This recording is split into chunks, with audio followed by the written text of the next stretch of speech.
और ईरान में छात्राओं पर हो रहे जहरीली गैस के हमले थमने का नाम नहीं ले रहे। एक बार फिर वहां के स्कूल की 20 से ज्यादा छात्राओं को अचानक अस्पताल में भर्ती करवाना पड़ा। इन सभी छात्राओं को अचानक सांस लेने में तकलीफ होने लगी थी, जिसके बाद वहां हंगामा खड़ा हो गया। मसला केवल इन 20 छात्राओं का नहीं है, बल्कि पूरे ईरान की छात्राओं का है, क्योंकि लड़कियों के स्कूलों में जहरीली गैस के हमले नवंबर महीने से हो रहे हैं। मार्च में तो खुद ईरान के सुप्रीम लीडर ने हमलों के दोषी को सजाए मौत देने की बात कह दी थी। उसके बाद स्कूल की छुट्टियां हो गई और हमलों की घटनाएं बंद हो गई। लेकिन जैसे ही स्कूल खुले, छात्राओं की जान पर फिर मुसीबत आ गई। स्कूलों के खुलते ही जहरीली गैस के हमले में 20 छात्राओं को सांस लेने में तकलीफ हुई, जिन्हें अस्पताल में भर्ती कराया गया और छात्राओं के दिलों में फिर डर पैदा हो गया। हैरानी की बात यह है कि अब तक ईरान की जांच एजेंसियों के पास इन हमलों से जुड़ी कोई अहम जानकारी नहीं है। यहां तक कि यह भी पता नहीं चल पाया कि इन हमलों के पीछे कौन है। इसलिए एक बार फिर माना जाने लगा है कि ये हमले ईरान में लड़कियों को डराने के लिए किए जा रहे हैं। दावा यह है कि लड़कियों को स्कूल भेजने से रोकना ही इन हमलों का मकसद है। अब तक ईरान की 5000 छात्राओं पर इस तरह के केमिकल अटैक हो चुके हैं।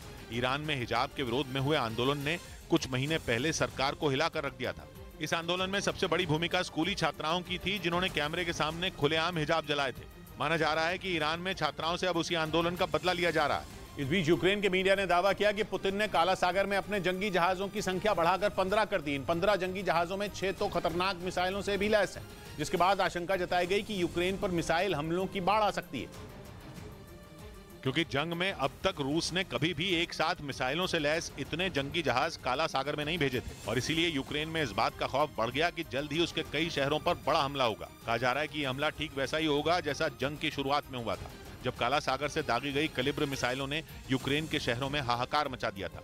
और इस बार भी रूस इन्हीं मिसाइलों से ही यूक्रेन को दहलाना चाहता है। खबर के मुताबिक रूस ने कुल 15 जंगी जहाजों में 6 पर 40 कलिब्र मिसाइलों को तैनात किया है, जो आने वाले दिनों में जंग की तस्वीर बदल सकती है, क्योंकि अगर इनसे हमला हुआ तो फिर यूक्रेन को अपने शहर बचा पाना मुश्किल होगा। इधर गृह मंत्रालय ने हनुमान जयंती पर सभी राज्यों को कानून व्यवस्था दुरुस्त रखने के दिशा निर्देश जारी किए। कुछ दिन पहले रामनवमी पर देश के कुछ राज्यों में भड़की हिंसा को देखते हुए ये दिशा निर्देश जारी किए गए थे और कहा गया कि सभी राज्य हनुमान जयंती के मौके पर सांप्रदायिक सद्भाव को बनाए रखने के लिए जरूरी कदम उठाएं। साथ ही राज्यों को ये निर्देश भी दिए गए कि वो कानून व्यवस्था को पूरी तरह दुरुस्त रखें, ताकि कोई भी ऐसी घटना न हो जिससे शांति भंग होने का खतरा पैदा हो। उधर अमेरिका के पूर्व राष्ट्रपति डोनाल्ड ट्रंप न्यूयॉर्क के मैनहट्टन कोर्ट में सरेंडर के लिए पहुंचे तो उन्हें गिरफ्तार किया गया और फिर कोर्ट में पेश किया गया, जहां पॉर्न स्टार केस में उनके ऊपर 34 आरोप तय किए गए।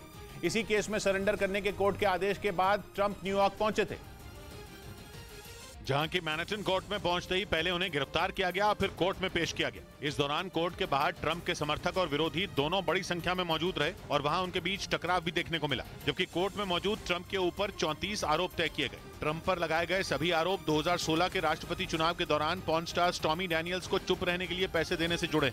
आरोप है कि उस वक्त ट्रंप ने स्टॉर्मी डैनियल्स को $1,30,000 यानी भारतीय रुपयों में करीब 1 करोड़ रुपए दिए थे, ताकि वो 2006 में ट्रंप के साथ बनाए गए यौन संबंधों पर कुछ न बोलें। इसके साथ ही ट्रंप पर यह आरोप भी लगे कि उन्होंने 2016 में चुनावों में फायदे के लिए कई गलत जानकारियां दी।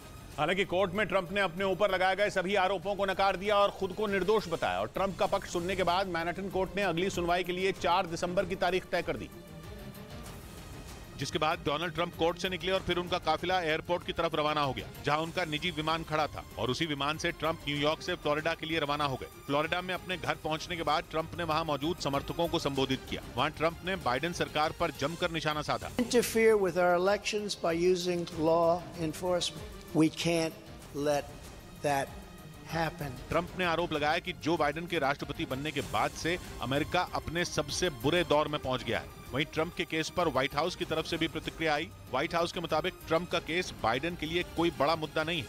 इस बीच पाकिस्तान में मौजूद आतंकियों ने ही पाकिस्तान की फौज का ऐसा मजाक उड़ाया कि पाकिस्तान की फौज की पूरी दुनिया में फजीहत हो गई। पिछले कुछ महीनों से पाकिस्तान में मौजूद तालिबान के संगठन टीटीपी ने पाकिस्तान की फौज के खिलाफ जंग छेड़ी हुई है और पाकिस्तान की फौज टीटीपी यानी तहरीके तालिबान पाकिस्तान के हमलों के सामने पूरी तरह लाचार दिख रही है। जुजलाट में पाकिस्तान की फौज ने टीटीपी को भारत की खुफिया एजेंसी रॉ के इशारे पर चलने वाला संगठन बता दिया। टीटीपी ने ऐसा जवाब दिया कि पाकिस्तान की फौज की पूरी दुनिया के सामने फजीहत हो गई। टीटीपी ने पाकिस्तान की सेना की दुखती रग छेड़ दी और कश्मीर याद दिला दिया। उसने साफ कहा कि पाकिस्तान की फौज पूरी तरह नाकाबिल है, जो कश्मीर का 1 इंच हासिल नहीं कर पाई। और इस बयान ने पाकिस्तान के जख्मों पर नमक छिड़क दिया। पाकिस्तान की फौज के कई अफसर पिछले कुछ महीनों में तालिबान के हमलों में मारे जा चुके हैं। पाकिस्तान की सरकार अफगानिस्तान की सरकार से दखल देने की मांग भी कर चुकी है। लेकिन अफगानिस्तान के तालिबान भी पाकिस्तान की मदद नहीं कर रहे। खबर है कि तालिबान ने साफ कर दिया कि अफगानिस्तान की जमीन का इस्तेमाल कोई आतंकी नहीं कर रहा। मतलब ये कि पाकिस्तान की फौज पर हो रहे हमलों को तालिबान ने पाकिस्तान का आंतरिक मसला कहकर पल्ला झाड़ लिया। इसलिए पाकिस्तान की सरकार और सेना पूरी तरह लाचार है। पाकिस्तान की टेंशन ये भी है कि तालिबान के हाथ अमेरिकी फौज के बेहद खतरनाक हथियार लग चुके हैं, जिनके दम पर पाकिस्तान में बैठे तालिबान हर रोज अपनी ताकत बढ़ा रहे हैं।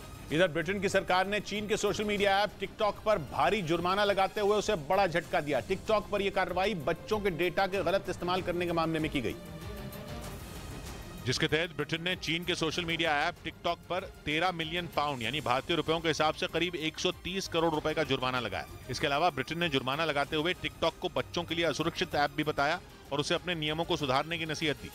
उधर ब्रिटिश सेना के एक पूर्व अधिकारी ने चेतावनी दी कि रूस और ईरान की बढ़ती दोस्ती पश्चिम एशिया के लिए खतरनाक साबित होगी। यह आशंका जताई गई कि रूस की मदद के बदले ईरान को परमाणु बम बनाने की तकनीक मिल सकती है, क्योंकि ईरान ने यूक्रेन युद्ध में रूस का ऐसे वक्त में साथ दिया जब उसे हथियारों की सबसे ज्यादा जरूरत थी। पश्चिमी मीडिया के मुताबिक जंग के कुछ महीने बीतने के बाद ही रूस मिसाइलों की कमी से जूझने लगा था और यूक्रेन के शहरों पर उसके हवाई हमलों में कमी आने लगी थी। लेकिन तभी ईरान उसकी मदद के लिए खड़ा हुआ और उसने अपने खतरनाक शाहिद 136 ड्रोन रूस भेज दिए, जिसके बाद रूस ने शाहिद 136 ड्रोन का जंग में ऐसा इस्तेमाल किया कि यूक्रेन के कई शहर करहा उठे।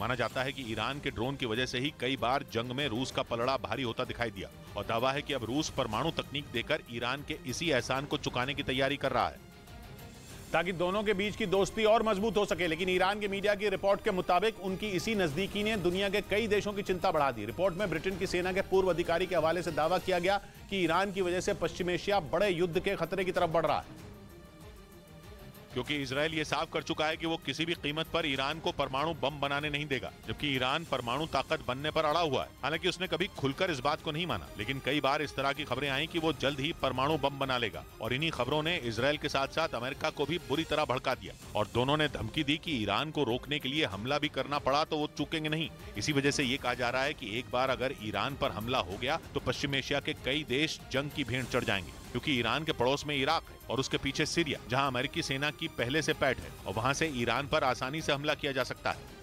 यानी जंग छिड़ी तो पश्चिम एशिया की ये दोनों देश न चाहते हुए भी उसका हिस्सा बन जाएंगे, जबकि ईरान का एक और दुश्मन सऊदी अरब भी परमाणु बम के मुद्दे पर उसके खिलाफ खड़ा हो सकता है। हालांकि चीन ने हाल ही में दोनों के बीच सुलह करवाई है, लेकिन कहा जा रहा है कि सऊदी अरब ये कभी भी नहीं चाहेगा कि उसका पुराना दुश्मन परमाणु हथियार बना ले, खासतौर पर तब जब सऊदी अरब के पास ऐसे हथियार नहीं है।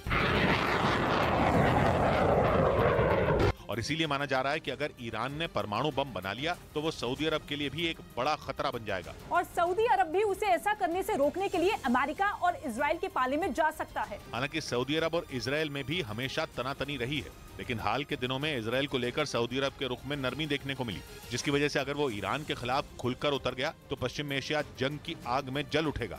इधर तेलंगाना में बीजेपी के प्रदेश अध्यक्ष बंदी संजय कुमार को हिरासत में लिए जाने के बाद बीजेपी के कार्यकर्ताओं ने हंगामा शुरू कर दिया। बीजेपी नेताओं ने आरोप लगाया कि उन्हें पेपर लीक मामले में फंसाया जा रहा है, जिसके विरोध में तेलंगाना के कई जिलों में बीजेपी कार्यकर्ता सड़कों पर उतर आए और मुख्यमंत्री के चंद्रशेखर राव के खिलाफ नारेबाजी की।